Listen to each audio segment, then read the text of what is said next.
وکفا والصلاۃ والسلام علی سید الرسل وخاتم الانبیاء۔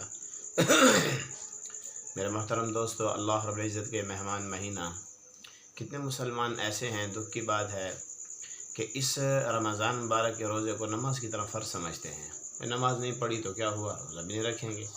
ایسا نہیں ہے، یاد رکھنا، اسلام کی ہر نیکی کے بدلے میں اجر ملتا ہے، لیکن رمضان ایک ایسا فریضہ ہے، روزہ ایک ایسا فریضہ ہے، اس کے بدلے میں خود اللہ پاک کی ذات مل جاتی ہے۔ حضرت کعب بن عجرہ رضی اللہ عنہ فرماتے ہیں، ایک مرتبہ حضور اکرم صلی اللہ علیہ وسلم گھر سے تشریف لائے، ہم صحابہ کرام کو جمع فرمایا، کہا میرے قریب آ جاؤ۔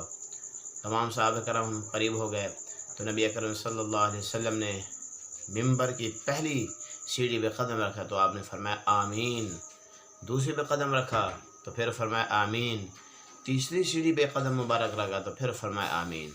حضرات صحابہ کرام فرماتے ہم حیران رہ گئے، کوئی سوال نہیں، کوئی کلام نہیں، کوئی دعا نہیں، تو آپ آمین آمین فرما رہے ہیں۔ پھر آپ صلی اللہ علیہ وسلم ہماری طرف متوجہ ہوئے، پھر آپ نے فرمایا سید الملائکہ جبرائیل علیہ السلام تشریف لائے تھے، میں گھر میں تھا، مجھے بلایا گیا، گھر میں بھی یہ پیغام دیا جا سکتا تھا، وہیں بھی آپ صلی اللہ علیہ وسلم بد دعا پر آمین فرما دیتے تو بات کافی ہو جاتی، لیکن امت کو دکھانا تھا۔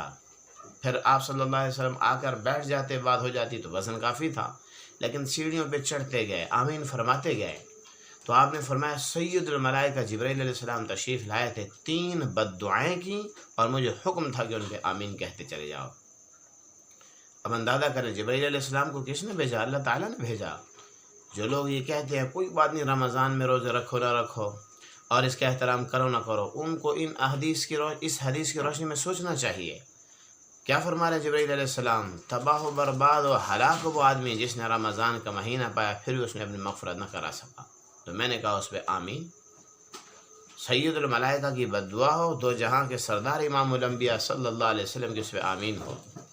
پھر آپ نے فرمایا اس نے دوسری بد دعا کی جبرائیل علیہ السلام نے، تباہ و برباد وہ آدمی جس کے سامنے آپ کا ذکر خیر ہو اور وہ آپ پہ درود و سلام نہ پڑھے۔ تیسری بد دعا کہ تباہ و برباد وہ آدمی جس نے اپنی زندگی میں والدین کو بڑھاپے میں پایا یا دونوں میں سے ایک کو یا دونوں کو، پھر بھی ان کی خدمت حاصل کر کے جنت حاصل نہ کی، خدمت کر کے جنت میں داخل نہ ہوا۔